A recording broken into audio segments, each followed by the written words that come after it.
Bien, bonsoir à tous. Merci d'être là. Bienvenue à la librairie Gallimard. On est ravis d'accueillir, même de réaccueillir Gisèle Chaboudez pour son nouveau livre Féminisme et féminité aux éditions RS.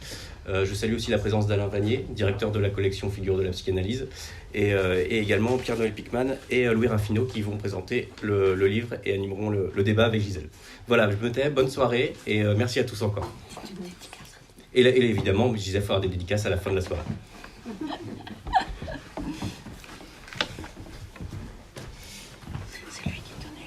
Très bien, merci à la librairie Gallimard de nous accueillir toujours aussi chaleureusement et puis de nous permettre de nous promener dans des rayons remarquables. Les grandes librairies ne sont pas... Non, mais c'est vraiment...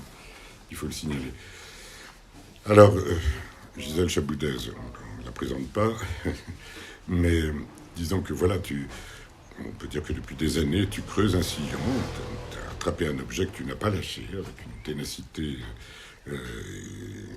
remarquable, avec des avancées à chaque fois sur cette question du sexuel si compliquée, depuis le concept du phallus jusqu'à celui-ci, finalement, que tu as à chaque fois remanié, work in progress, formidablement très très riche, et de lire les étapes en plus, les derniers n'invalident pas les précédents. Voilà, il faut quand même... Non, mais je le dis pour... C'est mieux, voilà. Alors, celui-ci vient après celui qui a inauguré cette collection, je dois dire, je suis assez fier, la collection Figures de la psychanalyse, parce qu'elle a publié son troisième ouvrage, des ouvrages de grande qualité. Le premier, évidemment, c'était Féminité singulière, de Gisèle, qui est un livre extrêmement intéressant sur ce plan-là. Il y a deux mots, féminité et singulière, qui contiennent une sorte de tension interne. Entre-temps, le livre de Vanina Micheli-Reichmann, Les nouvelles beautés fatales, qui est aussi un livre tout à fait remarquable. Et donc, maintenant, enfin, féminisme et féminité. Alors, au fond, ton travail tourne autour de cette question si compliquée, de ce que Freud a repéré et appelé le sexuel, avec tout et malgré les évolutions, la préface à la 4e édition des 3 essais, etc., reste toujours teinté d'une ambiguïté extrême. Et même si la psychanalyse n'a pas apporté une nouvelle technique érotologique, disait Lacan, tout tourne autour de ce malentendu du sexe ou du malentendu des sexes. Et ici, tu t'engages un peu plus, de façon même assez radicale, dans les débats contemporains, en abordant les féminismes, et tu vas carrément débattre avec Butler, Gail Rubin, Monique Wittig, Kate Millett, Simone de Beauvoir, mais aussi Virginie Despentes, enfin j'en oublie, mais vraiment un grand panorama de tous ces travaux contemporains, en repérant... Alors, en t'appuyant, alors à la fois, c'est une discussion avec elle, avec tous ses travaux, mais aussi en repérant dans Lacan, le Lacan des formules de la sexuation et la suite, et même ce qu'il anticipait d'une certaine façon, d'où le sous-titre « Le tout et le pas tout ». Pierre-Noël Pickman et Louis Raffineau en parleront de façon plus détaillée. Et la suite de son enseignement, alors de ce que nombre de lacaniens, et aujourd'hui encore, je dirais presque la plupart, mais c'est pas vrai non plus, mais la grande partie, n'ont pas voulu ou n'ont pas su lire dans Lacan. Et au fond, les féminismes, parce qu'ils sont pluriels, et les mouvements actuels provoquent donc une nouvelle lecture de Lacan. Une nouvelle lecture de Lacan comme il nous a appris à lire Freud, c'est-à-dire non pas en exégète, ça il y a beaucoup d'exégètes freudiens, mais en interprète au sens analytique du terme. Et c'est au fond c'est la place un peu exorbitante mais assez radicale que Lacan avait dit dès les premiers séminaires qu'il comptait occuper par rapport au texte freudien. Le saisir comme une parole qui est adressée. Au fond, le saisir comme un témoignage du propre parcours analytique de Freud. Voilà, donc un livre très important, original, qui ouvre une voie différente dans une période où on est toujours dans des débats binaires, surtout sur ces domaines qui sont extrêmement clivants, où il est devenu très difficile de débattre, de disputer au sens noble du terme, au sens fort du terme, parce qu'à un mot, on a eu l'expérience pas en France, mais dans certains autres pays, mais on l'a en France aussi. Un mot peut aussitôt vous désigner comme la cible, la figure à rejeter, etc., sans qu'on entende quoi que ce soit de ces débats et de ces travaux d'élaboration qui sont des freillages très importants sur les féministes. Donc, qui sont des mouvements extrêmement importants. Voilà. Donc, j'avais juste ça à dire pour ouvrir le débat. Et on va continuer tout de suite. Merci infiniment. Par les intervenants. C'est une parole très juste. Alors, dans son dernier livre, Féminisme et féminité, avec le sous-titre qu'il ne faut pas oublier, le tout et le pas tout, eh bien, Gisèle Chaboudès continue sa lecture éclairée des séminaires de Lacan pour en extraire sa dernière théorie du sexuel, celle où Lacan invente la notion de patou pour mettre en évidence et écrire par la logique, et ça c'est important aussi, le réel du sexe.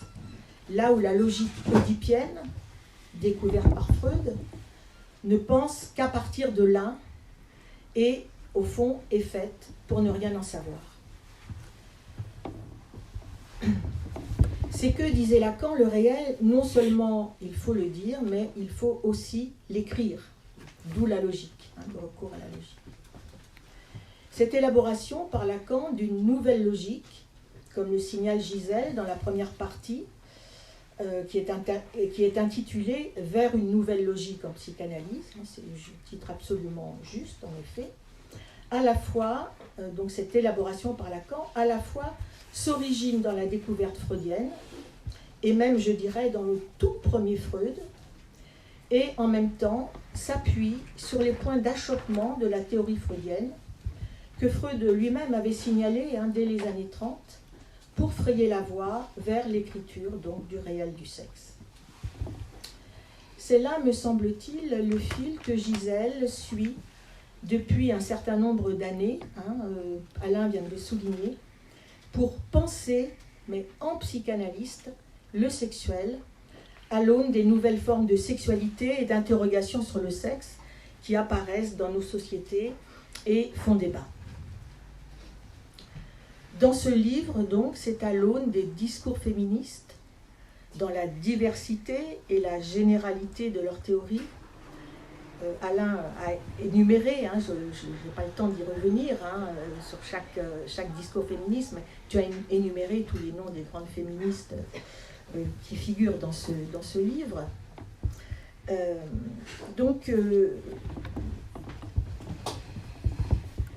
Ces discours féministes ont toujours, depuis Freud, accompagné, pour les critiquer, voire les dénoncer, les théories sexuelles de Freud, puis de Lacan.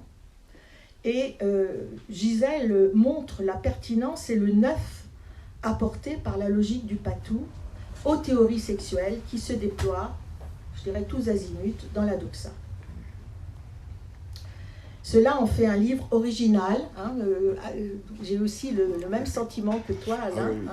Cela en fait un livre original et je trouve courageux, car il reprend, pour les problématiser autrement, les théories féministes anciennes et actuelles qui s'appuient sur la psychanalyse, parfois dans un dialogue critique mais fécond, parfois dans une opposition cinglante, où les arguments avancés reposent le plus souvent sur une franche méconnaissance et de l'inconscient, et des théories analytiques, et de la pratique des analystes.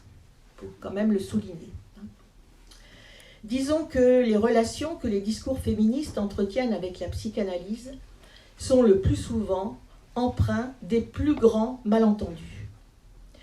C'est que la logique de l'inconscient que Freud a constatée, qu'il a relevée à l'orée de la découverte, dévoile que l'inconscient, qu'il soit logé dans un corps de femme ou dans un corps d'homme, fonctionne à la suppléance phallique, laquelle masque et dévoile en même temps le trou du refoulement originaire, mais au prix de construire une logique binaire et classificatoire, censée énoncer une loi sexuelle universelle, répartissant les hommes et les femmes selon le critère d'avoir ou pas le phallus, les hommes n'étant pas sans l'avoir, tandis que les femmes par opposition, binaire donc, ne l'ayant pas, n'aurait pas d'autre choix que de l'être pour le désir de l'homme.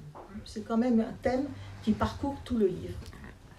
Donc, écriture même du ratage de la relation sexuelle du couple homme-femme, en même temps que d'une norme sexuelle, puisque, comme le souligne si justement Gisèle, il s'agit d'une relation où l'un qui a jouit de l'autre qui l'est, plutôt que d'une relation censée permettre que l'un jouisse avec l'autre. Tu soulignes bien cette différence, en effet. Alors je cite Gisèle, cette substitution d'un jouir d'eux au jouir inscrit la politique de l'inconscient, la grammaire politique au corps même de la jouissance sexuelle, et elle inscrit la jouissance sexuelle au cœur du politique. Page 118, donc ça pourrait faire l'objet en soi d'un débat, vraiment. Voilà, c'est qu'en effet, on ne peut qu'être frappé par la concordance qui existe entre cette logique de l'inconscient, disons-le carrément sexiste, et le patriarcat. Le livre de Gisèle y revient à plusieurs reprises, et donc je vais vous lire là un tout petit morceau pour vous faire entendre aussi le style, le style de Gisèle. Voilà, donc c'est une page et demie. Voilà. Parmi les critiques adressées à la psychanalyse par les discours féministes figure en bonne place le reproche de ne pas avoir vu que les positions sexuées qu'elle décrit dans l'inconscient ont une dimension politique, puisqu'elles se réfèrent pour beaucoup à la loi sexuelle alors en vigueur, définissant l'homme comme ce qui a et a ce qui est. Un large débat n'est pas encore clos entre l'idée que la logique sexuelle observée dans les constructions de l'inconscient engendre celle des discours et des lois, position qui a été celle de la psychanalyse, ou à l'inverse, la supposition que ces lois infléchissent ou commandent le discours de l'inconscient, position des discours foucaldiens et féministes. Vous savez à quel point, en effet, il y a des débats autour de ces questions-là. Je continue. S'agissant de savoir si l'inconscient a fabriqué l'idéologie sexuelle des discours, ou s'ils ont transmis leur idéologie à l'inconscient des sujets, ce questionnement sur la cause première s'est amplifié depuis les premières élaborations psychanalytiques. Beaucoup ont opté pour le second cas, considérant que c'est du fait du contexte culturel des sociétés patriarcales que les logiques phalliques du nom du père ont fait entrer de force tout le féminin dans leur fonction et celle-ci dans l'inconscient. Laissant entière la question de ce qui engendre cette logique phallique, selon un système où le statut de l'homme implique de disposer de la femme, comme il attribue à Dieu de disposer de lui. On ne peut pas cependant répondre à une telle question sous la forme de cette alternative simple, se demandant si l'inconscient a produit cette hiérarchie entre les sexes ou si, fondée par les lois du discours, elle se reproduit dans l'inconscient de chacun. Une incidence de l'inconscient est à l'œuvre dans les deux cas, et la réponse nouvelle en psychanalyse est que l'inconscient, dit collectif, et l'inconscient singulier sont la même chose. Lorsque Lacan énonçait que l'inconscient, c'est le politique, je crois que c'est le thème de notre prochain colloque. Oui. C'est la politique. Oui, mais j'ai corrigé plus tard.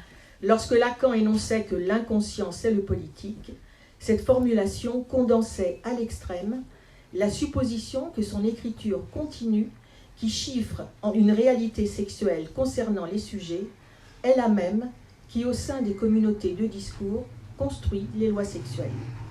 Et cela peut commencer à se concevoir à une certaine échelle, dans la mesure où cette articulation intime du sexuel et du politique dans le processus de plus de jouir, le tenant lieu suivant une perte de jouissance dont se forme l'objet féminin de la loi sexuelle, en constitue un éclairage autant qu'une raison. Voilà. C'est quand même une thèse là soutenue dans ce livre.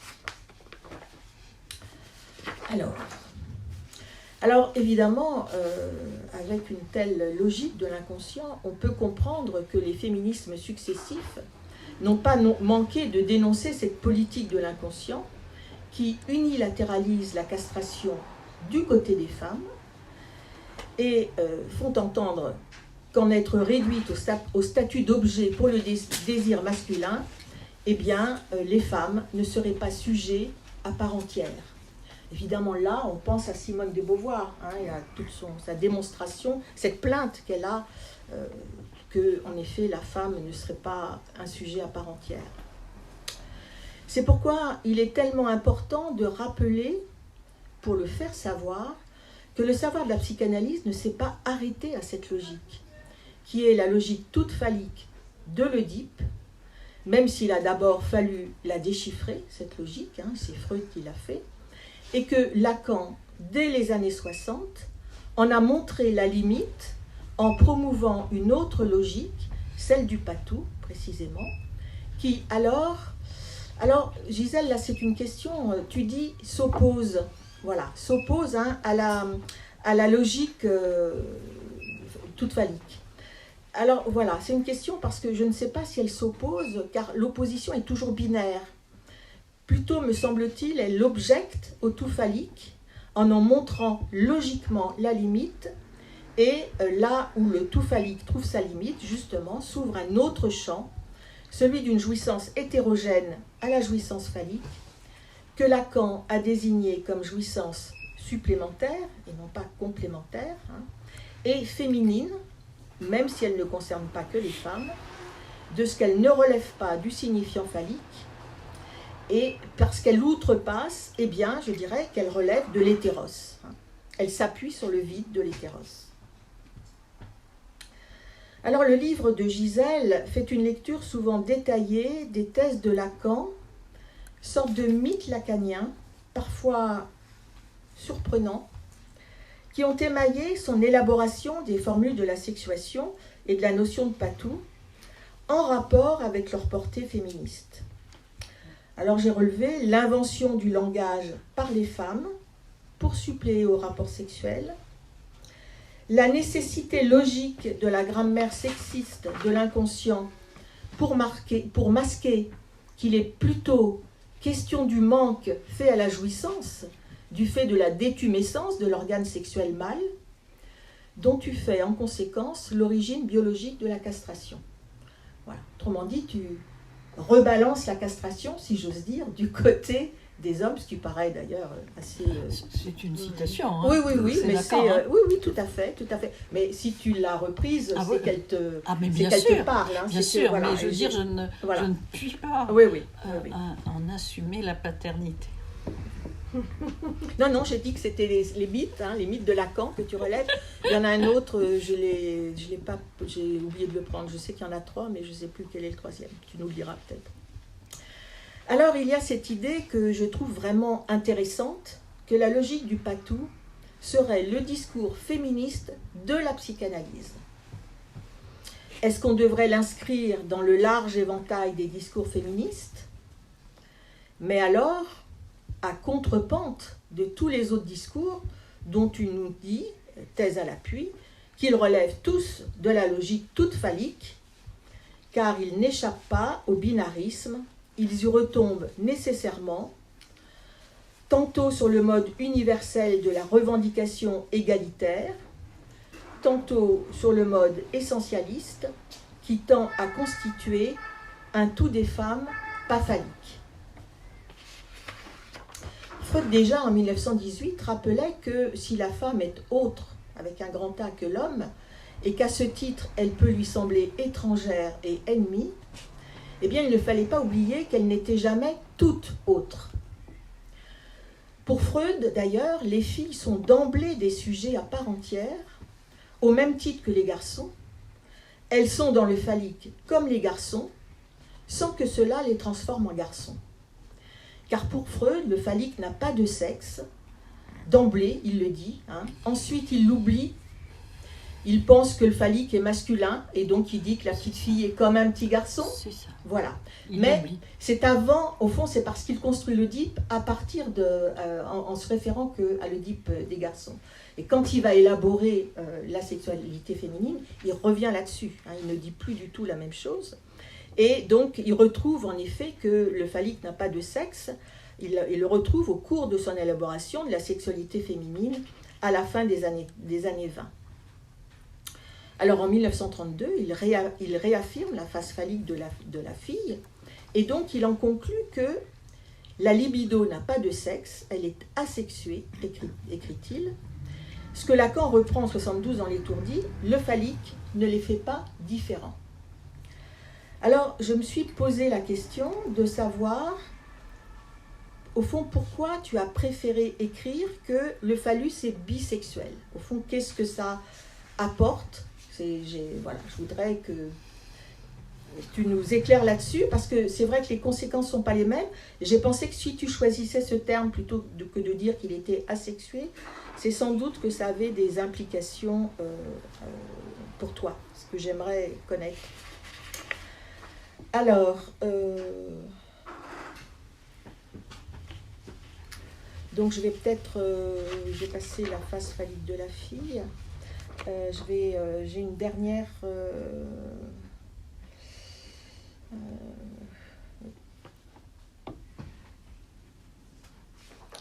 voilà, voilà, une dernière... j'ai eu un intérêt très grand sur ce que tu appelles le tressage de l'amour par une femme, évidemment. Donc ça, c'est dans la dernière partie du livre. Au fond, tu nous dis qu'à rencontrer au-delà du phallus la dimension du patou, eh bien, c'est ce qui permettrait à une femme de consentir à se faire objet pour le désir d'un homme, eh bien, de ce qu'elle en a expérimenté le statut de semblant. Il s'agit là, évidemment, de ne pas être dans la position,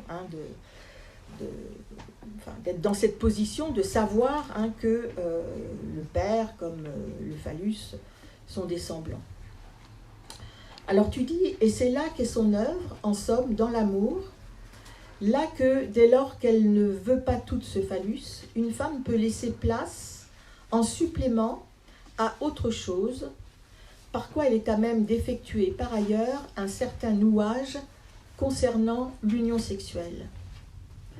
C'est cette part précisément qui permet parfois de tresser dans l'amour un rapport sexuel effectif de deux jouissances, et non d'une seule et son objet, un deux du sexe que le discours ne comporte pas. Donc je viens de citer là le livre. Alors évidemment, j'aimerais que tu nous en dises un peu plus sur cette part qui permet de construire la tresse de l'amour. Et je dirais d'autant plus que tu dis que dans ce cas, citant Lacan, ce sont elles qui ont les hommes. Oui. En reprenant l'expression de Lacan, car le mode de jouissance consiste à pouvoir jouir de l'autre comme corps, jouir d'avoir cet homme, alors que le mode de jouissance masculine ne le peut pas, rivé qu'il est à la jouissance de son organe. Voilà. Alors, pour conclure ce court exposé, je vais à nouveau lire un tout petit passage, un petit passage du livre, voilà, que j'ai trouvé à la fois... c'est le début de la conclusion, j'ai trouvé que ça résumait bien la pertinence de ton livre, et en même temps, une fois de plus, ça fait entendre ton style. Et puis, je suis absolument d'accord avec ce que tu écris là. Se rompre à la logique du patou, en effet, il faut s'y rompre à cette logique, ouvre une conception inédite de ce qui est à l'œuvre dans le féminin et au-delà, dans ce qui se réalise hors discours, sans affleurer dans les dits. Elle n'est pas l'énigme que l'on croit, ni ce qui veut dire un peu moins que tout. Elle se tient entre des positions contradictoires qui y alternent sans s'annuler, voire dont l'économie se renverse l'une dans l'autre. Quand la pensée psychanalytique n'épelait sur le féminin que le tout d'une fonction phallique, extraire des dessous d'un discours où le christianisme la maintenait active, nombre de réponses ont jailli pour le refuser, ce qui se conçoit. Comment pouvait-on accepter que la femme, la mère, se résume dans le savoir à cet être castré et assujetti que l'inconscient épelait en redoublant la grammaire des lois? Jugeant que l'inconscient était tout cela et rien que cela, les premiers féminismes se séparèrent d'une psychanalyse qui semblait simplement énoncer la loi après avoir levé l'espoir d'un autre savoir. On ne concevait pas alors que, hors du discours, puisse se déterminer une part supplémentaire du réel, puissante. On refusait ce qui ne parvient pas au discours, en le laissant ainsi déployer son omnipotence qui fait loi, l'aliénation qui ordonne, l'assujettissement qu'il déploie. L'invention de cette logique nouvelle permet de penser un domaine beaucoup plus vaste de l'action des corps parlants et de leur mode de jouissance, un mode d'efficace qui intervient sur les discours depuis leur dehors. Voilà. Alors, parfois, il m'arrive de dire que le patou, c'est ce qui fait que le féminin a cessé d'être muet. Je me dis que tu dis, enfin, avec d'autres mots, bien entendu, c'est aussi ce que tu dis. Juste un petit mot. Vraiment, c'est un bonheur d'être lu ainsi, avec cette attention, avec cette rigueur. Voilà, j'en suis donc très très heureuse. Alors, je reviendrai tout à l'heure dans le débat sur le fond des questions posées par Claude Noël. Juste 2 points, parce que c'est 2 points très simples. Je suis d'accord avec ces remarques. Le phallus bisexuel, je n'avais pas de raison majeure d'utiliser ce mot. C'est parce que chaque fois que j'utilisais le mot ambocepteur, qui était repris évidemment de Lacan, on me répondait que ça n'avait pas de sens, ça ne prenait pas de sens. Bisexuel, ça prend sens pour tout le monde. C'est une concession peut-être regrettable, mais c'est une concession à l'actuel, sans aucun doute. L'autre point, c'est l'opposition. Tu as tout à fait raison. Je ne parle jamais et je n'entends pas tout à fait opposition dans le sens que tu dis, c'est-à-dire quelque chose en miroir. En tout cas, on est absolument d'accord sur le fait que l'objection d'une féminité, disons, donc du patou féminin, n'est pas à la fonction phallique.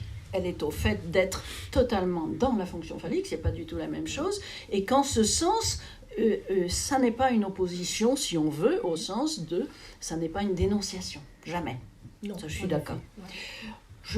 Peut-être on passe maintenant la parole tout de suite à Louis, et ensuite on reprendra ces enjeux. Tu as bien souligné vraiment les enjeux à venir, parce que c'est pour demain, ces enjeux-là. Oui, vas-y. Alors moi je vais avoir un discours, j'essaye de m'adapter aussi à la présentation de Claude Noël et ce qu'elle a pu déjà un peu en tirer. D'abord, je trouve que c'est un livre qui est très efficace. On avait eu l'occasion d'en parler ensemble, c'est-à-dire que Gisèle, elle ne perd pas de temps. C'est programmatique, et le plan lui-même vraiment du livre, c'est-à-dire la façon dont le texte est construit, ce qui est important quand même à un moment donné, justement il donne un programme et il donne à voir aussi la façon dont c'est un sujet qui a été mûri et qui a été mûri de longue date, c'est-à-dire que oui, on présente un livre, mais on présente à un moment donné quand même une œuvre et un travail qui est là et qui s'inscrit dans une continuation, et c'est peut-être même ce qui va enrichir les questions que je vais vous poser après, c'est-à-dire quelle est la suite, quoi. Bon, mais sans trahir, sans arriver directement à ces points croustillants, on va s'en tenir à quelque chose d'un peu plus formel. Bon, donc s'agissant des choses un peu plus formelles, donc le livre il est réparti en 3 parties. Effectivement, une partie qui concerne, comme Claude Noël l'a précisé, qui tourne autour de ce que c'est qu'une logique. Et c'est un point important, parce que c'est ce point qui cristallise la possibilité d'une objection à ces velléités notamment identitaires que l'on rencontre, mais qu'elles touchent à la question du genre, ou d'ailleurs qu'elles concernent l'identité de manière plus générale. C'est-à-dire que ça dit à un moment donné, nous, dans un positionnement qui est un positionnement, à défaut, on le mettra entre gros guillemets, mais professionnel, et un positionnement de clinicien, on observe qu'il y a quelque chose qui est à l'œuvre, qu'on appelle une logique. Indépendamment de ce qu'on pourrait désirer au café avec ses copains, indépendamment de ce qu'on voudrait et puis comment on voudrait s'inventer, ce qui n'invalide pas l'intérêt et l'importance de cet imaginaire qui se déploie. Mais sauf que c'est à replacer aussi dans un cadre qui vient en discours et vient aussi en discussion, en dialogue avec ces constats de cliniciens aussi, et ces constats aussi dans le cours d'analyse, de cure, sur des années, et avec des problématiques différentes. Alors pourquoi je vous dis ça ? Je vous dis ça parce qu'il me semble, et ça me permet de le préciser un peu, que ce livre, il s'inscrit quand même dans un contexte qu'il faut un tout petit peu fouiller. Là, on l'a explicité parce que assez vaguement et assez rapidement. Évidemment, c'est un sujet qui est compliqué à traiter, c'est un sujet qui est extrêmement inflammable, qui déclenche beaucoup de passion, qui s'organise sur des groupuscules, sur presque des influences discursives nombreuses. Et donc, c'est difficile dans la position d'intellectuel, et de surcroît peut-être de psychanalyste, d'arriver à proposer des échanges, proposer même peut-être des hypothèses. Bon. L'intérêt de ce livre, c'est justement, déjà effectivement comme Alain l'a rappelé, c'est-à-dire de ne pas rentrer dans une polémique, et ça c'est dès le début, c'est dès l'introduction, c'est-à-dire vous avez ce pas de côté. Vous comprendrez déjà que dans la forme, dans la façon dont c'est construit, on est au cœur du problème. C'est-à-dire comment, en tant qu'analyste, on ne répond pas, paradoxalement, et en même temps, on écoute et on est attentif à une parole que, sans la mépriser et sans justement la museler, on invite à se déployer différemment, à créer du tressage, justement. Donc, ce livre, il y réussit. En tout cas, là-dessus, j'ai d'une part rien à redire, et à vrai dire, je crois que c'est quelque chose, j'espère que vous lirez la même chose que moi de ce point de vue-là. Il invite à du dialogue, il invite à de la discussion, et il invite à de l'ouverture. Mais il invite à de l'ouverture à partir d'un point de vue qui est effectivement relativement clair, c'est-à-dire, c'est le corollaire, ce livre a des bords. Les bords de ce livre, c'est effectivement le fait que, à partir de la question de la logique, se déploie tout un champ de concepts sur lesquels, Gisèle Chaboudez ne lâche pas. Dans une référence lacanienne, certes, mais je pense que c'est avant tout une référence de clinicienne et d'analyste qu'il y a derrière. Bon. Donc, voilà, ça c'est quand même pour moi la première chose, c'est que c'est un livre qui est efficace et c'est un livre qui est très cadré, qui nous invite à un débat qui est canalisé. C'est plutôt bien quand justement on se confronte à des débats sur ces terrains-là où personne ne prend la parole ou alors tout le monde se coupe les uns les autres, et finalement on ne sait plus de quoi on parle. Donc ça pose les choses de manière sereine. Ça c'est la première chose. La deuxième, donc, dans cette continuité, donc, on commence par la question de la logique qui cadre tout ça. Et puis on continue, et effectivement là il est question des féminismes du tout, tel que justement Gisèle Chaboudez le pose. Ce qu'il y a d'intéressant, et là encore, peut-être même plus que dans la première partie, dans cette seconde, c'est que, une fois de plus, c'est magnifiquement efficace. C'est magnifiquement efficace parce qu'elle va vous décliner, les uns à la suite des autres, tous les problèmes que rencontre la psychanalyse. Elle commence par la discussion entre Karen Horney et puis Lacan sur la question de l'envie du pénis. Mais elle y va, hein. C'est-à-dire qu'elle y passe pas 30 pages. On pourrait faire un livre sur ce problème-là. Et des fois, on lit Gisèle Chaboudez, on se dit, eh ben elle y arrive. Elle arrive à tenir sa discussion, elle arrive à ce que ça ne glisse pas, elle arrive à ne pas nous laisser trop sur la fin, un petit peu quand même, heureusement. Mais pas trop, justement. Elle arrive à faire en sorte, justement, de nous parler de l'envie du pénis dans un premier temps, nous remettre dans le contexte historique qui a été celui justement de la controverse avec Karen Horney. Elle arrive à faire le lien avec Simone de Beauvoir ensuite. Elle arrive ensuite à aborder Judith Butler et la question du phallus lesbien. Elle arrive à décliner comme ça, justement, à créer presque une grammaire, pour ainsi dire, puisque c'est le terme qui revient presque autant que celui de la logique. Une grammaire de cette problématique-là, paradoxalement, ou je ne sais pas d'ailleurs si c'est si paradoxal, mais en tout cas en parlant de ces féminismes du tout.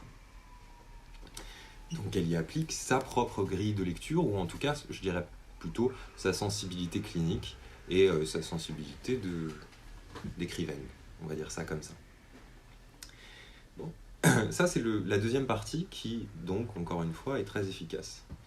La troisième, on arrive directement dans le cœur de ce qu'elle aurait à nous proposer, bien qu'elle nous en a déjà proposé pas mal, c'est-à-dire justement quel est l'enjeu de ce patou. Cette dernière partie est, en tout cas ça a été mon point de vue, beaucoup plus difficile d'accès. Beaucoup plus difficile d'accès parce que le référentiel à Lacan, je pense, peut en refroidir certains. Je le dis comme moi je l'ai ressenti, effectivement, où ça demande une axiomatisation et une capacité à pouvoir lier les concepts, où effectivement, parce que ça a été aussi son ambition, c'est-à-dire de ne pas nous laisser, de pas nous faire 500 pages dessus. Donc elle est au cœur des discussions, elle est au cœur des propos de Lacan à certains moments, et effectivement là ça nous demande de la suivre, et de la suivre, j'aurais bien aimé envie de dire page à page, mais c'est parfois paragraphe à paragraphe, vraiment. C'est gage d'une qualité, mais cette densification du discours est notable. Bon, ça c'est ce qu'il en est pour la structure du livre lui-même. Il me semble que ce livre, il part effectivement d'une phrase bien connue de Lacan, qui est celle de dire « la femme n'existe pas ». Pourquoi ça part de là?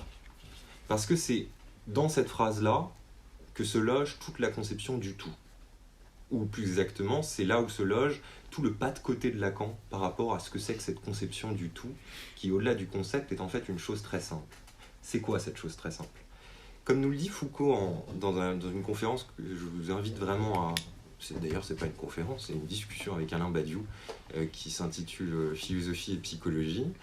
Il revient sur le changement paradigmatique dans l'œuvre kantienne à la suite d'un livre qui s'appelle « L'anthropologie d'un point de vue pragmatique ». Et il dit, là on a eu un problème à partir de Kant parce qu'une des questions qu'il a signées à la philosophie, c'est de dire qu'est-ce que l'homme. Donc cette question-là, c'est l'entrée en scène dans le monde intellectuel du problème de l'universel. Jusqu'à présent, c'était un problème de métaphysique. Et là, maintenant, ça concerne tout. Ça concerne la philosophie politique, ça concerne la philosophie morale, c'est-à-dire que ça vient contaminer tout le débat culturel qui peut se passer en Occident. Donc, on est embêté. Clairement. Il dit ni plus ni moins que ça, Foucault, qu'on est embêté à partir de ce moment-là. Parce qu'on va devoir faire avec ce truc, cet ensemble qui est en fait un ensemble vide, c'est-à-dire cet homme avec un grand H, qui comprend tout et rien. C'est ça le tout. Et le tout, il s'est construit sur cet amalgame entre justement ce grand ensemble universaliste, cet homme avec un grand H, et le masculin. C'est là, évidemment, où là, il y a eu un glissement qui était problématique. Et ce glissement, c'est ça qui construit la loi patriarcale. C'est exactement ce glissement. Donc, Gisèle Chaboudez, ce qu'elle fait, c'est qu'elle revient en arrière, un peu comme Foucault, mais après avec des applications un peu différentes. Elle dit non, pas si vite. Le masculin, c'est pas l'homme. Donc le tout, ça existe. Mais sauvez-les hommes aussi, parce que c'est un livre qui, paradoxalement, est aussi, d'une certaine manière, pour le masculin, si je puis dire. Ou en tout cas, disons, en honneur d'un certain positionnement d'un homme et des hommes. Pris isolément, je pense là à des analysants, je pense vraiment à cette position qui est une position de filiation et d'embarras par rapport à la masculinité de certains hommes tels qu'ils s'expriment dans nos cabinets respectifs, où on voit que la position de domination patriarcale et de la rabattre sur le masculin, c'est pas si simple, heureusement. Parce qu'effectivement, dans le patriarcat, ce dont il est question, c'est de la loi du père. C'est ça qui va en tout cas organiser une question que je vais poser tout à l'heure. Donc, j'aimerais bien vous faire entendre à quel point il me semble vraiment judicieux de repartir là, de repartir à cette question du tout, c'est-à-dire paradoxalement, c'est un livre qui parle du pas tout, mais qui explique véritablement que le problème à la fois philosophique et psychanalytique, c'est cette question du tout et la façon dont on s'en saisit et la façon dont on construit un discours psychanalytique sur ce problème-là, ou avec ce problème-là. Bon. Ensuite, j'essaye aussi d'adapter un petit peu la présentation par rapport à ce qui a déjà été dit de Claude Noël. Il y a un passage qui m'a quand même qui a vraiment retenu mon attention, où clairement elle mettait, je ne sais pas si elle mettait dos à dos, mais en tout cas elle énonçait beaucoup plus frontalement les enjeux d'un débat avec les théories du genre. Et notamment, effectivement, comment on pouvait répondre d'un discours de la psychanalyse face à la démarche constructiviste qu'a rappelé un petit peu Claude Noël Pickman. C'est-à-dire que qu'est-ce qui est questionné ? C'est comment nous, dans une position d'analyste, on arrive à ne pas lâcher sur quelque chose de la logique sexuelle, observé dans les constructions de l'inconscient, et en même temps, comment on arrive à répondre à la façon dont ces lois de l'inconscient, supposément, elles ont été construites. peut-être que ça vous le savez, c'est évident, cette question elle vient d'un problème en psychanalyse qui est posé au premier chapitre de Psychologie des foules et Analyse du moi. Pourquoi ? Parce que Freud il dit bon, l'individuel et le collectif c'est la même chose. Mais c'est la même chose dans quel sens ? Enfin, c'est quoi ? C'est que l'individuel se déduit du collectif ? C'est que le collectif se déduit de l'individuel ? Ça marche dans quel sens ? C'est tout le problème de cette formulation, justement, qui donnera lieu à des échanges sûrement passionnants, justement, dans le colloque, c'est-à-dire l'inconscient, c'est le politique. C'est un problème qui, au sein même de la psychanalyse, et je dirais d'espace analytique, puisqu'il est question ici, à travers Zafiropoulos ou Paul-Laurent Assoun, des fois aussi d'avancer la pertinence d'une anthropologie psychanalytique, c'est la question que ça pose. Est-ce qu'il y a une anthropologie psychanalytique ? De répondre, de dire, nous, on tient à la question des logiques sexuelles observées dans la construction de l'inconscient, c'est quand même implicitement de dire, a priori, on ne s'occupe pas d'anthropologie psychanalytique. Bon, c'est discutable, c'est questionnable, mais c'est important. Et c'est peut-être important d'autant plus face à des gens qui revendiquent un point de vue qui est celui justement d'une analyse à la fois de philosophie morale et une analyse anthropologique.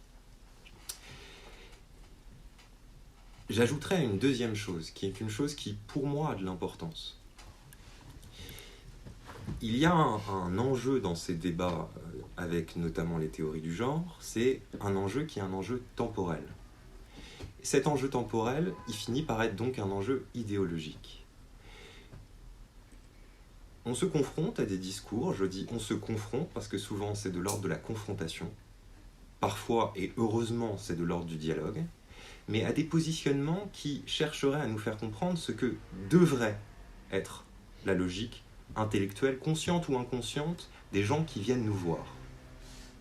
Et à bien des égards, je souhaiterais que ce dont ils parlent soit demain la logique qui se déploie dans nos cabinets, lorsque justement on continuera et qu'on fera de nouvelles cures. Mais la réalité aussi de notre positionnement, c'est un positionnement qui doit être inscrit dans un présent de la clinique, et donc dans sa réalité effective. C'est-à-dire une manière de répondre à ces gens-là, de dire oui, bien sûr, là c'est un programme de société, ce que vous nous proposez, et évidemment que ça a lieu d'être considéré. Maintenant, nous, ce qui fait qu'on s'attache à ces logiques, c'est que pour l'instant, par rapport à la clinique qui est la nôtre, on constate encore ce type de mécanisme, et on a accès à une certaine synchronie d'un positionnement qui fait que les théories du genre sont à interroger dans une perspective qui n'est pas encore de fait dans la clinique. Bon, ça c'était le corollaire de ce que je voulais dire.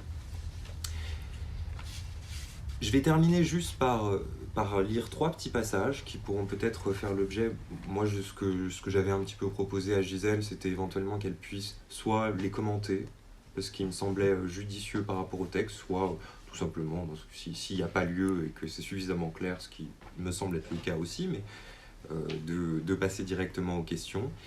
Bon, ces 3 petits passages, le premier il situe page 51.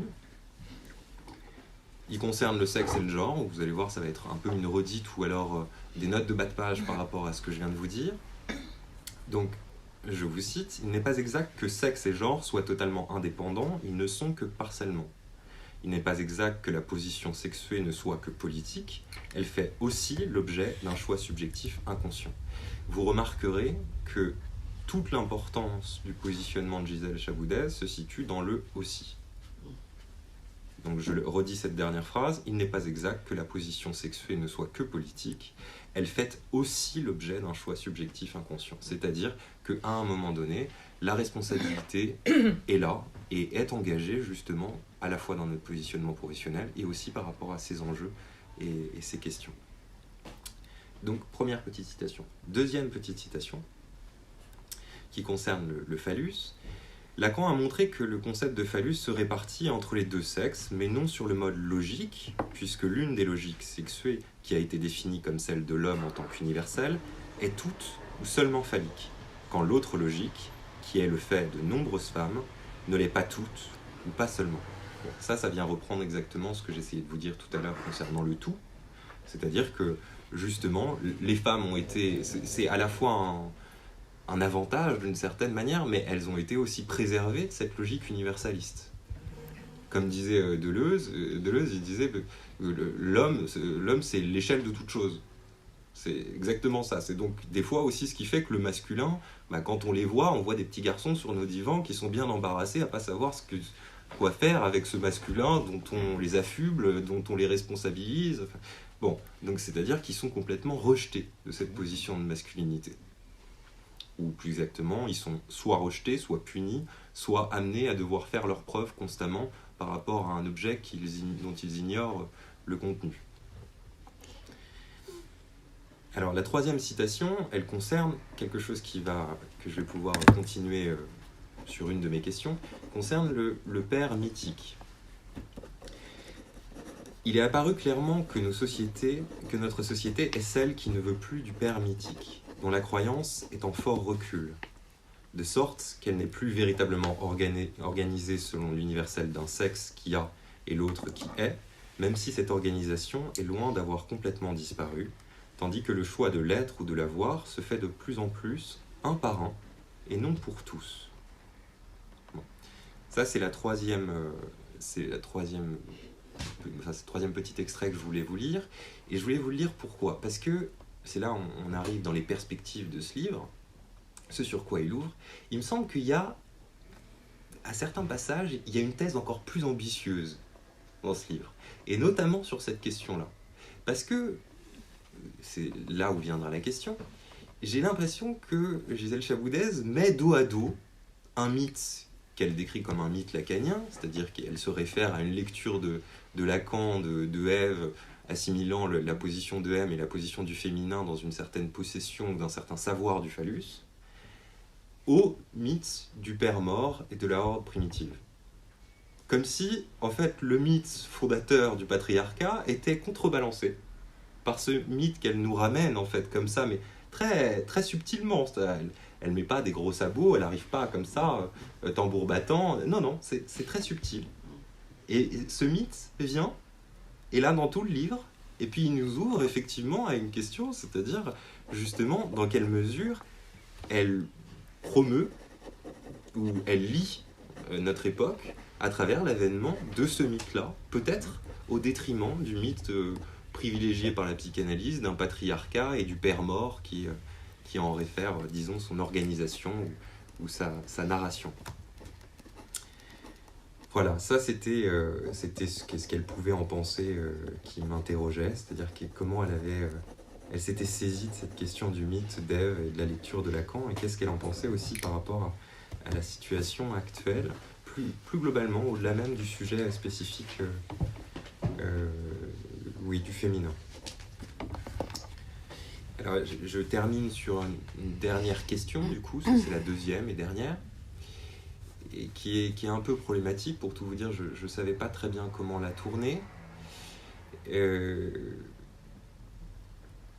part d'une phrase de Lacan, qui est une phrase de 75, je vous la lis, il y a des passages que j'ai tronqués parce qu'elle est un peu longue.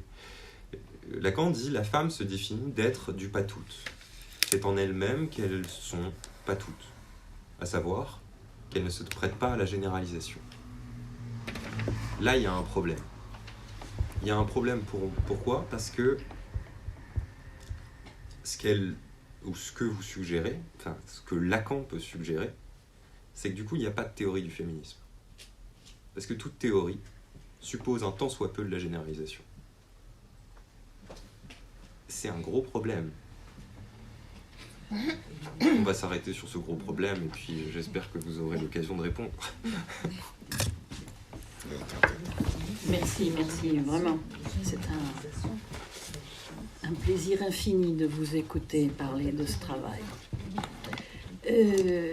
Là aussi, je prends d'abord les toutes petites choses et puis on va revenir sur les grandes choses dans le débat tout à l'heure. Vous disiez je perds pas de temps ou je veux pas en perdre.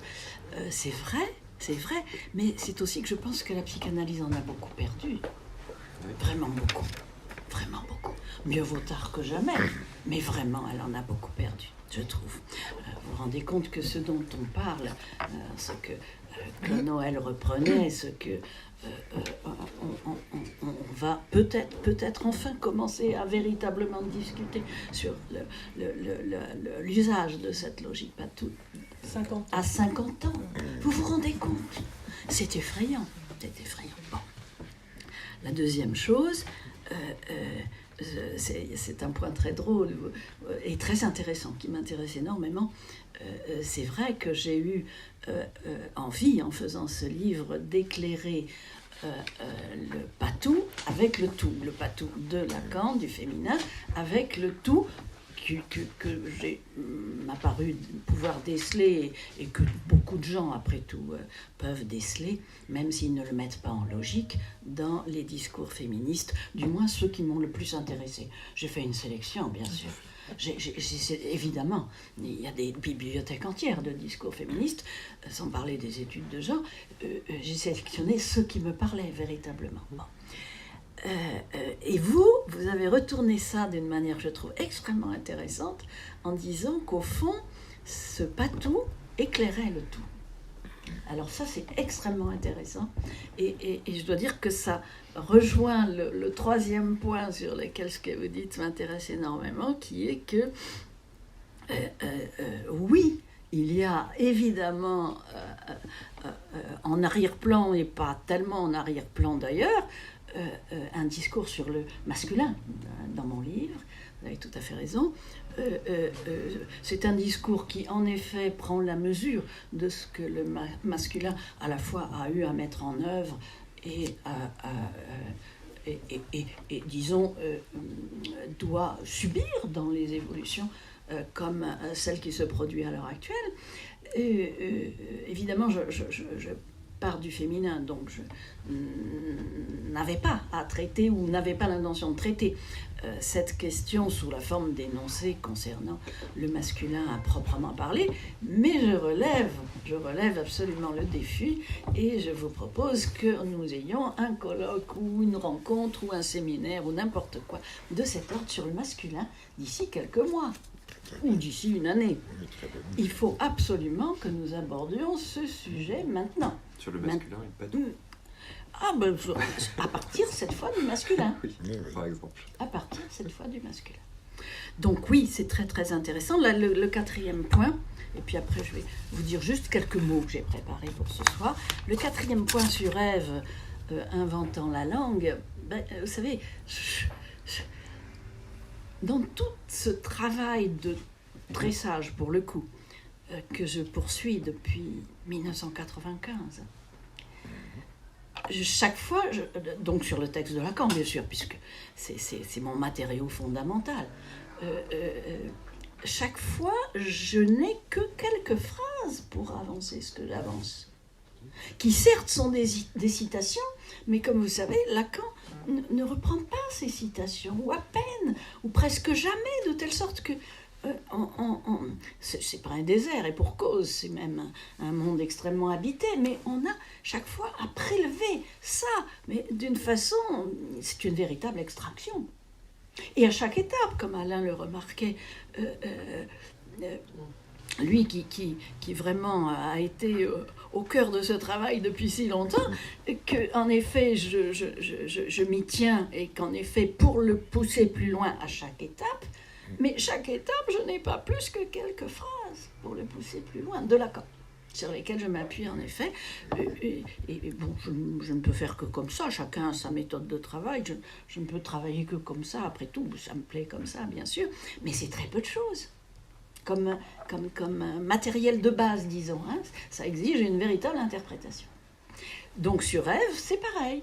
Sur Ève, vous avez, en plus, ça fait partie, vous le savez sûrement, des dernières élaborations de Lacan. C'est à partir du symptôme, hein, du séminaire Le Symptôme. C'est très tardif, c'est très allusif, ça tient en 2 phrases. C'est rien du tout. Mais sauf que ces 2 phrases-là apportent un point de capiton monumental à tout ce qu'il a dit précédemment. Alors, vous le mettez en regard de la horde du mythe de la Horde. Peut-être, je ne sais pas, je n'y ai pas réfléchi, on pourra y réfléchir. Peut-être, oui, bon, pourquoi pas. Je veux dire que ça ne peut en tout cas absolument pas être symétrique. Parce que, d'abord parce que le patou, c'est jamais symétrique. C'est toujours, comme disait Marie Pesanti, dans la décoïncidence. C'est toujours quelque chose qui ne s'oppose pas en miroir à ceci ou à cela. Jamais, jamais, jamais. C'est toujours un pied dans le discours, un pied hors du discours. Et de fait, il y a donc cette espèce de déséquilibre permanent qui fait que on ne peut en aucun cas les opposer en miroir. Mais là aussi, je vous propose vraiment avec grand plaisir qu'on reprenne cette question dans un débat sur le masculin, donc par rapport au patou. Quoi dire? Alors, évidemment, c'est un très grand plaisir et ça m'est infiniment précieux, les interventions de ce soir, pour différentes raisons et à différents égards. Avec Alain, parce qu'on fait une bonne équipe depuis un certain temps déjà, ça fait assez longtemps, sur des domaines extrêmement différents. Avec Claude Noël, parce que on a déjà travaillé ensemble sur ce sujet, on a déjà constaté combien cette logique était essentielle et combien elle était méconnue, mésutilisée, voire pas utilisée du tout. J'entends souvent des ricanements dès qu'on parle du patou. Encore dans le lacanisme, j'entends. Hein. C'est qu'on m'appelait Madame Patou. Voilà. Donc il faut le savoir quand même, il faut le savoir. Et c'est préoccupant, vraiment. C'est préoccupant et c'est actif dans le retard dont je parlais. Le retard de la psychanalyse, y compris lacanienne. Et puis Louis, c'est vraiment un grand plaisir parce que je l'ai sollicité pour améliorer mon texte à l'origine, vous vous souvenez, hein, afin évidemment donc avec ses remarques, afin d'avoir son avis sur la compréhension d'un tel texte par un regard, alors je dirais neuf, mais neuf par son âge. Évidemment, il n'est pas tellement neuf au regard des réflexions qu'il a déjà. Bon. Évidemment, ça m'a été extrêmement précieux. Et donc, le travail avec lui dans la mise au point, disons, du manuscrit m'a beaucoup servi. Bien, alors, je vais très vite sur quelques réflexions que je vous avais préparées. Évidemment, présenter une logique autre que la nôtre pour faire mieux entendre la nôtre, c'est déjà une démarche un peu particulière. Donc, présenter le tout pour mieux faire entendre le patou, ce qui était mon but, c'est très particulier. Mais après tout, plus le temps passe et plus je pense que c'est nécessaire. Je veux dire que si le patou ne s'entend pas, c'est aussi parce qu'il est très difficile à entendre. Alors fort heureusement, comme Claude Noël le disait, il n'est plus muet. Il n'est plus muet à condition effectivement de le dire, mais surtout il n'a plus rien à voir avec une conception qui vraiment m'insupportait profondément. À l'époque de l'école freudienne et même dans la suite, ce qui était une espèce d'air un peu comme ça, mystique concernant le féminin, pour juger que le féminin était ineffable. C'est tout à fait... Alors là, on comprend pourquoi la psychanalyse prend du retard, avec des notions comme ça. Bon, voilà. Donc ça, c'est... Évidemment, ça, c'est... Comment ? Non, parce qu'on a les photos des surréalistes là. Oui. C'était le reliquat surréaliste mais tout à fait. de Lacan et l'inspiration qui tout à fait. n'est pas négligeable sur cette tout à fait. idéalisation de la femme. Tout à fait, mais une idéalisation très préoccupante parce que le résultat est catastrophique. Mais voilà. Le résultat vraiment. Alors, donc, un certain temps a passé maintenant depuis l'élaboration de cette réflexion, et en fait, il me semble de plus en plus évident qu'on doit appréhender en même temps les deux logiques. En effet, le tout avec le patou, parce que ça éclaire le patou, et je ne pense pas qu'on puisse très facilement l'éclairer autrement, et peut-être en effet le tout à l'aide du patou, à l'inverse. Avec cette dissymétrie là encore, parce que c'est là encore pas du tout symétrique, que si le patou ne prend véritablement son sens qu'au regard du tout, alors que le tout, en revanche, lui, il a vocation régulière, vous le savez, à faire cavalier seul. C'est même pour ça qu'il y a une tendance presque irrésistible du discours vers le tout. Presque irrésistible, même avec une certaine traversée du patou, il y a toujours une tendance à revenir au tout, même quand on... Et c'est d'ailleurs pour ça que les passes, eh bien, on les refait. La passe, on la refait. C'est pour ça, c'est parce qu'il y a cette tendance à revenir au tout. J'avais donc utilisé des féminités singulières, l'exemple de Thérèse d'Avila, parce que je trouvais que c'est un exemple extrêmement puissant pour nous faire entendre que on ne comprend pas en quoi a consisté la démarche extrêmement fondatrice de Thérèse d'Avila si on ne voit pas aussi qu'elle était à plein, vraiment à plein dans la fonction phallique du discours, c'est-à-dire dans la jouissance phallique, et pas seulement dans cette jouissance autre des extases et des écrits. On ne le comprend pas, et donc l'exemple de Thérèse d'Avila nous montre à quel point le patou s'est aussi passé d'une jouissance à une autre. C'est aussi cette alternance qui n'est pas... cette alternance qui peut se formuler dans une alternative, c'est ou ceci ou cela, sauf que c'est une alternative qui n'est pas exclusive, contrairement à l'alternative de la logique du tout, qui, elle, est exclusive. Donc c'est ou ceci ou cela, ou la jouissance phallique ou la jouissance autre, en effet, mais on passe de l'un à l'autre. Et en effet, au point que ce passage de l'un à l'autre nourrit certainement la façon d'aborder la fonction phallique, pas du tout de la même façon que dans la logique du tout, et la jouissance phallique aussi. On a cette phrase de Lacan que j'aime bien, qui est vraiment à avoir en tête, que pas une des femmes ne s'en tient à cette jouissance autre. Ce qui veut dire que chacune est aussi dans, évidemment, la jouissance phallique. Bien sûr.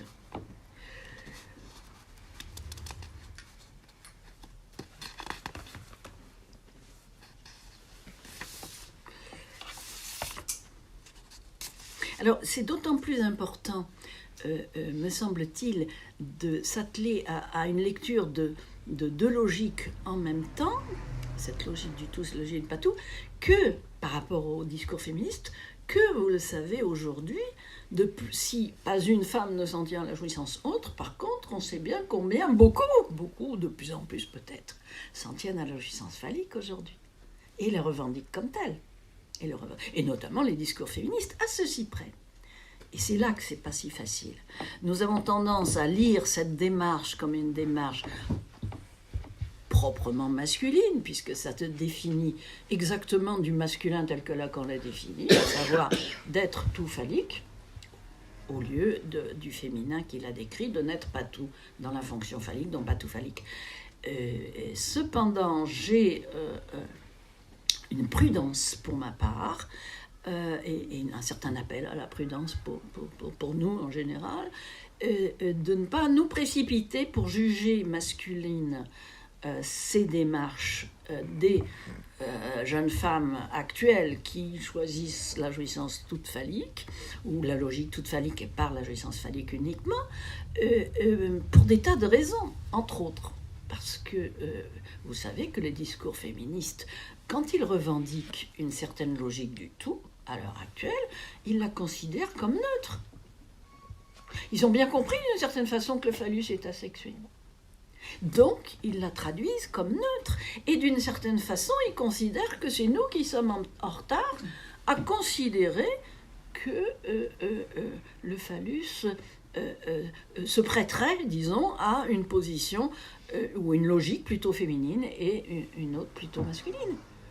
Or, ce débat, il n'a pas encore eu lieu. De toute façon, il n'y a pas beaucoup de débats qui a eu lieu jusqu'à présent avec les discours féministes. Mais celui-là aussi, il faudra qu'il ait lieu. Il faudra que nous voyions à l'avenir qu'est-ce que devient cette revendication d'un genre neutre qui pour nous se présente totalement en logique du tout, c'est-à-dire en logique masculine, mais qui pour eux pas du tout, alors qu'ils connaissent très bien évidemment l'aspect phallique de leur revendication, ils ne peuvent pas se tromper là-dessus. Donc je ne suis pas sûre qu'on puisse aussi facilement les désigner seulement comme masculines. Et puis d'autre part, il se dévoile de plus en plus aujourd'hui combien le choix du sexe, c'est-à-dire plutôt le choix du genre, se décide un par un, de façon en effet indépendante, en partie, pas totalement, mais en partie, du sexe, puisque le sexe, bonjour, intervient aussi de façon préférentielle, disons, dans le choix. Et pour toutes ces raisons-là, on aura, on devrait avoir, ça serait logique et ça serait souhaitable, un débat sur cette question du neutre qui pour nous apparaît essentiellement en logique masculine.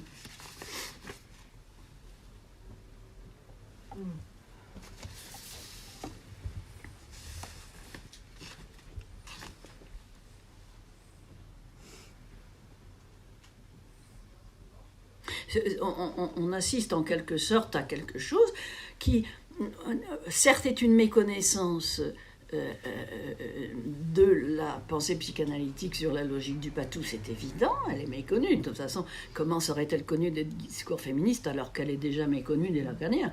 Donc, bien sûr, mais en même temps, je suis convaincue que si ce débat avait lieu maintenant, des représentants des discours féministes nous répondraient « Le patou, non merci ». Non, mais oui, c'est évident. Non, merci. Non, merci. Très peu pour moi, le patou. Parce qu'on s'en tient, nous, au tout phallique revendiqué en dénonçant le tout phallique en miroir du masculin. Donc, c'est une persistance du choix dans la logique du tout qui est opposée à l'heure actuelle, radicalement opposée à l'heure actuelle à ce que la logique du patou permet. Et je vais vous donner un exemple d'une chose qui est en dehors de notre champ, mais que j'aime beaucoup.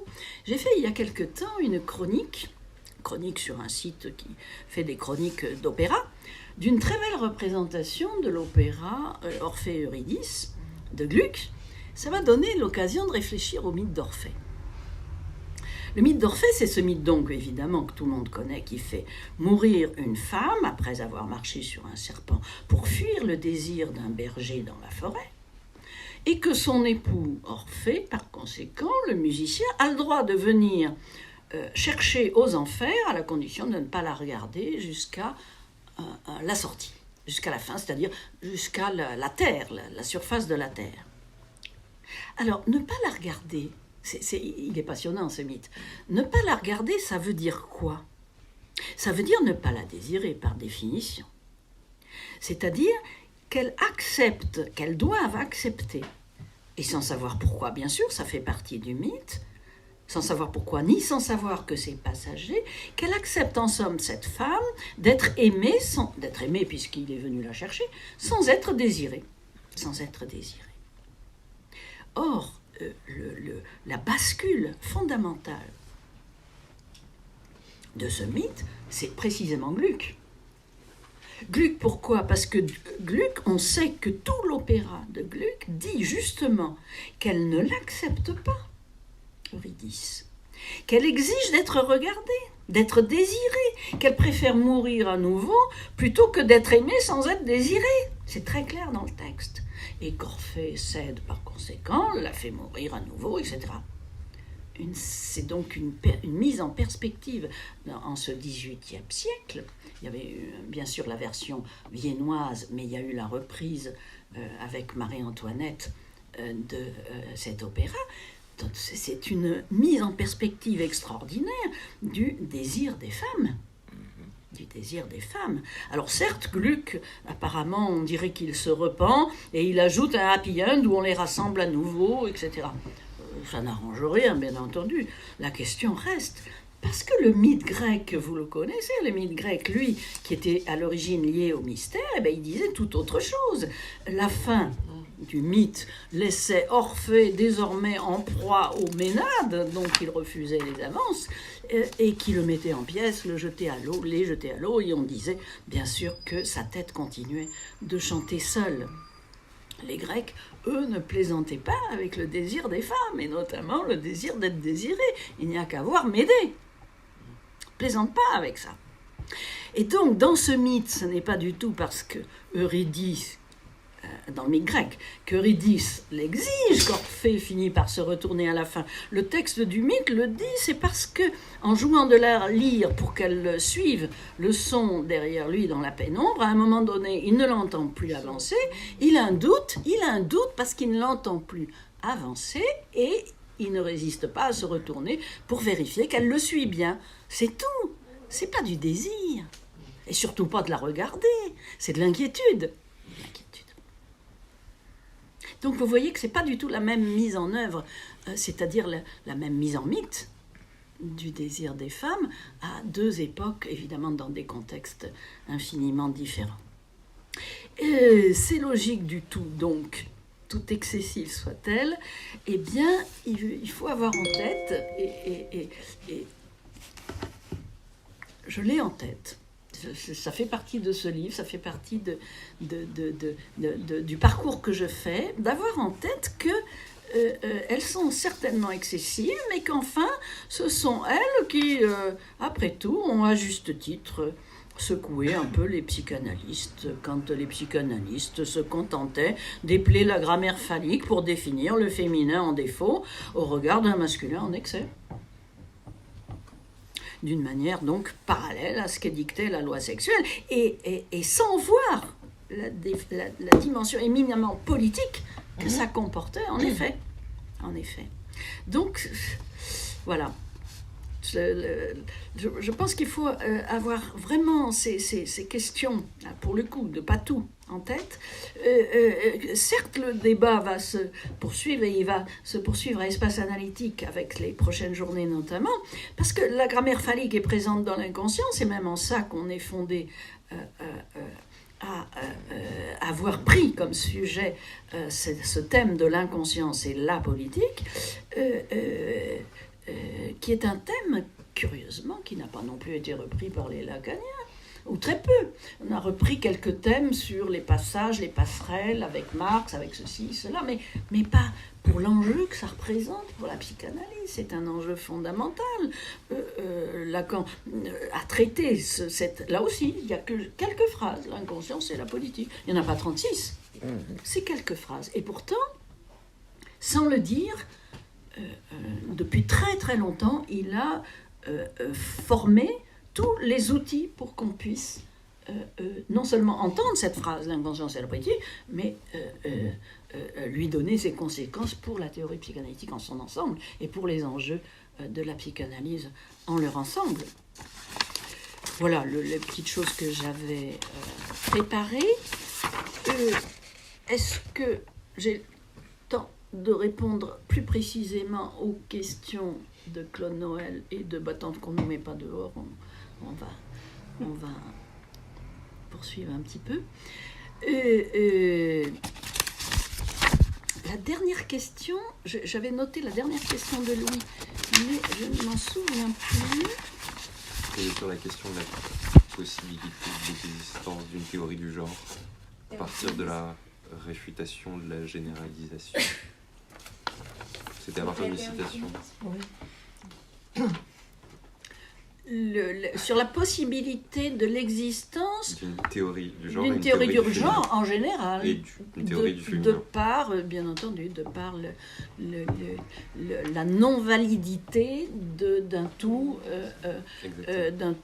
qui soit d'ailleurs féminin ou masculin, à ceci près, parce que là non plus c'est pas du tout symétrique, à ceci près que si Lacan à juste titre fait remarquer que si la femme n'existe pas, l'homme lui existe, l'homme avec un grand H, exactement tel que vous l'avez repris et souligné, c'est-à-dire au fond, je suis très d'accord avec la remarque que vous avez faite sur le glissement qu'a opéré le patriarcat, c'est-à-dire l'homme, ce tout auquel il a été, on peut dire, assigné.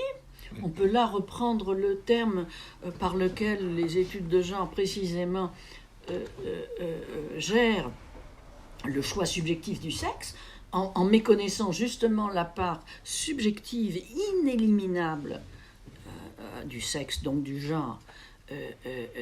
Mais par contre, le terme d'assigné convient très bien pour désigner ce qui a été, de par la loi sexuelle, c'est-à-dire de par la répartition des fonctions de l'être et de l'avoir entre les deux sexes, évidemment au masculin avec l'implication féminine dans cette fonction phallique, c'est une assignation.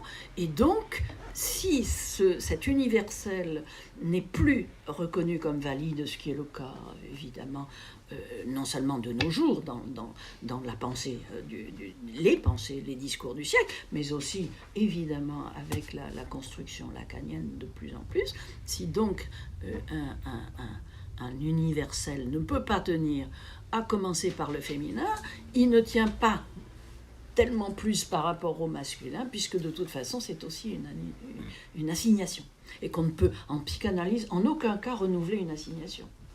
En aucun cas. On ne peut en aucun cas édicter de nouvelles normes, que ce soit celle du patou et celle du tout. C'est-à-dire qu'avec les logiques sexuées, Lacan n'a absolument pas décrit de nouvelles normes.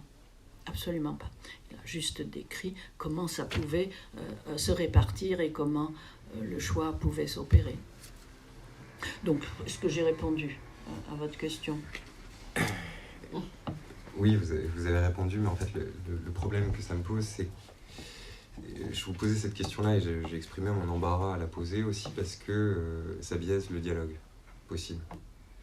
Parce que ce que ça implique, c'est finalement une réfutation des conditions même de l'organisation du discours, justement, des féminismes et des théories du genre. C'est-à-dire que ça revient à leur dire qu'il n'y a pas de théorie possible sur le féminisme.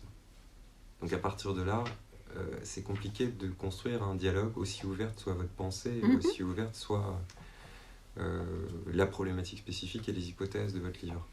Donc c'est une question qui me fait réfléchir et qui est problématique dans la foulée aussi de ce livre et puis dans la réalité de ce que ça suppose. C'est-à-dire que vous allez le présenter, vous allez justement entrer en discussion et peut-être en débat, et peut-être en controverse avec des gens, avec ce présupposé que, d'une certaine manière, ce que vous impliquez dans votre livre, ça ne reconnaît pas le bien fondé d'une théorie du féminisme.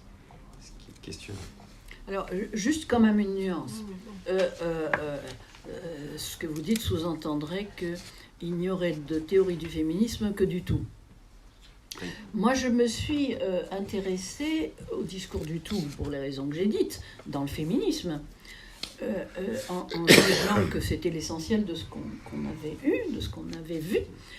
Il ne faut pas oublier qu'on a eu, notamment à la période de l'école freudienne, des discours qui relevaient beaucoup moins du tout que ceux qui se sont radicalisés depuis. Hein. Au point d'ailleurs que la collaboration entre psychanalyse et féminisme à l'époque était non seulement pas du tout inenvisageable, mais même parfaitement envisagée. Alors au point que certes il y a eu un petit peu comme ça des petits passages, des petits passages à l'acte, voilà. Pour essayer d'imposer une militante féministe au sein même de l'école freudienne qui elle-même était encore extrêmement fragile. Et, c'était vraiment pas... Mais justement, voilà une qui s'est érigée en grande mère du tout des femmes. C'est ça. C'est quand même la mère supérieure. C'est ça. C'est pour ça qu'en aucun cas ça n'était tenable de la proposer à l'école freudienne de Paris au moment de l'élaboration de la logique du patou, bien entendu. Non, c'est bon. Mais à la même époque, il y avait quand même les travaux de Michel Montrellet, il y avait quand même un certain nombre de choses qui ne relevaient pas des discours qui se sont radicalisés depuis à ce point-là. On était dans une autre époque. Quand même qui fixait aussi le féminin dans la mer. Donc dans le ravage. Tu vois, c'était du côté du ravage. Donc je ne sais pas si c'est mieux. Hein, Ah non, mais je ne suis pas en train de dire que c'est mieux. Oui. Je veux dire simplement que c'est... Et d'ailleurs, je pense que le discours d'Antoinette Fouque aussi relevait du ravage, absolument. Ouais. Du tout. Aussi relevait du tout. Aussi, bien sûr. Combien elle a ravagé. Tout à fait. Les femmes. Je suis très d'accord avec l'objection que tu viens de faire sur le fait que, et j'en parlais avec les New-Yorkais la semaine dernière, sur le fait que... les discours qui sont... On m'a objecté par exemple une fois que non, c'était pas tous les discours féministes qui étaient les discours du tout. La preuve, il y avait des discours féministes qui parlaient de la femme et de la mère. Alors pour eux, c'était ça le patou. Et évidemment, je ne suis absolument pas d'accord, au sens où en aucun cas le patou, c'est entre femme et mère. Le patou, c'est au sein même d'une femme, entre jouissance phallique et jouissance haute, c'est-à-dire fonction phallique et hors fonction phallique. Il y a aussi un autre... Oui, Vas-y. Non. Continue. Il y a aussi juste un autre point sur lequel je crois que l'idée ne s'est pas encore faite.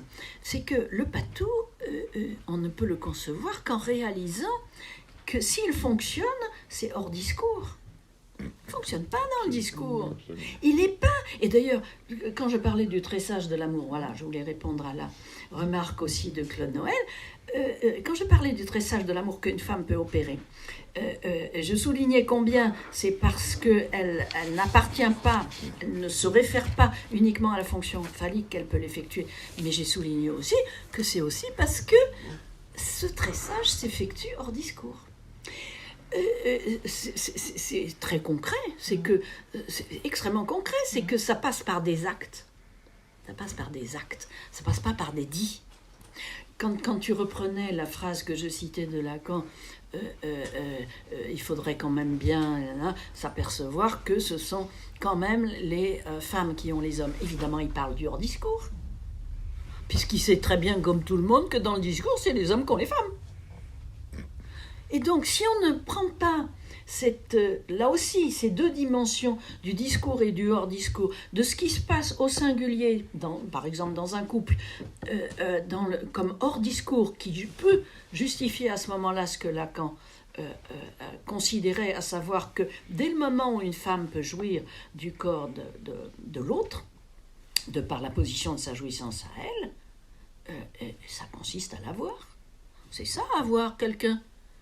C'est pouvoir jouir de son corps. Et c'est d'ailleurs pour la même raison que Lacan disait que l'homme ne peut pas l'homme ne peut pas avoir la femme, parce qu'il soulignait tout. Il n'a qu'un bout de corps. Oui. Voilà. Il ne peut pas avoir la femme. Et que donc, si c'était dans le discours, c'était purement dans l'idée qu'il l'avait, parce que de toute façon, il ne l'avait pas. Mais que c'était parce que il ne pouvait pas jouir de son corps comme autre, parce qu'il ne jouissait en effet que de cette jouissance phallique qui ne permettait pas de jouir du corps de l'autre, notamment de par la détumescence, bien sûr, c'est-à-dire de tout ce que le langage a fait de la détumescence, ce signifiant phallique qui coupe la jouissance du corps de l'autre.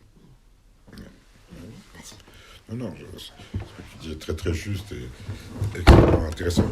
Il faut dire un truc très banal, mais qu'il faut peut-être rappeler fondamentalement, c'est que quand on parle d'hommes et de femmes, et qu'on l'écrit à partir des formules de la sexuation, qu'on pense à partir de là, on n'a pas nécessairement affaire à un partage biologique, sexologique, entre le masculin et le féminin. Or, c'est vrai qu'on est toujours dans ce malentendu-là quand on parle avec des militants, parce que on est dans un moment, ça, il faudrait l'interroger, d'une sociologisation des positions. L'exemple que je donne, c'est le d'où parles-tu. D'où parles-tu alors hétérosexuel, blanc, bourgeois, je ne sais quoi, etc. Et donc, comme si là, il n'y a plus aucune singularité possible d'une parole. Là, et je pense à un de mes patients, ce qui m'a beaucoup appris il y a très longtemps, qui était un hétérosexuel, bourgeois, blanc, tout ce qu'on voulait. Et la fin de son analyse, c'est lui qui a dit cette phrase comme ça, mais ça l'a lui-même complètement dérouté, et c'était particulièrement vrai. Il a dit, mais j'aime ma femme, et donc il était femme, d'un amour lesbien. Et bien c'était vrai. La position à partir de laquelle il aimait sa femme, c'était une position féminine. Donc la question de la singularité voilà, et de la découpe biologique des sexes, c'est pour nous, voilà, c'est une question qui rend nos débats avec les féministes, etc., parfois très compliqués à tenir, parce que toute cette question du tout et du pas tout est extrêmement compliquée, elle ne recouvre pas la différence des sexes, ni même la différence des genres. Puisque pour Lacan, à la limite, là où le patou, dans la vraie amour, c'est là où le patou est en jeu, dit à la fin. Quand un homme aime, il est femme. Et Lacan a beaucoup joué sur ça. l'identité sexuée, les côtés du tableau de les formes de la civilisation. Et je trouve une des très grandes forces du travail que tu fais, il faut rendre hommage aussi à ce que faisait Claude Noël, c'est justement de dégager, je pense à l'époque d'Asfer, etc., c'est de dégager de cette lecture extrêmement biologisante et limite de Lacan qui fait que voilà. Et on voit ces questions revenir dans les débats, par exemple, entre les groupes lesbiens et les trans. Il y a des tensions. Marie-Jo Bonnet, à très juste titre, avait soulevé cette question qui est une question. Voilà, mais on est dans cette complexité. C'est pour ça que ton livre est formidable pour ça. Merci. On va peut-être s'arrêter. Oui, je crois. Sinon, on va s'imposer. On va peut-être s'arrêter. Après tout, une soirée très féconde. À moins que vous vouliez poser une question. C'est une soirée d'autant plus féconde qu'on a déjà le projet d'un colloque ou d'un séminaire sur le masculin. Ça, c'est une très très bonne idée. Je trouve que c'est vrai. Il faudrait le faire. Et puis, voilà, des tas de perspectives de travail encore sur ce que Gisèle a ouvert sur la conscience et la politique, qui est à la fois... Louis l'a dit très bien, c'est à la fois juste une traduction de ce que Freud dit dans Mason Psychologie, c'est-à-dire la psychologie individuelle est aussitôt une psychologie sociale, etc. Il n'y a pas de différence entre les deux, et en même temps, ça ouvre une question considérable. Et en même temps, toute l'œuvre de Lacan. Eh oui. Voilà, exactement. Merci.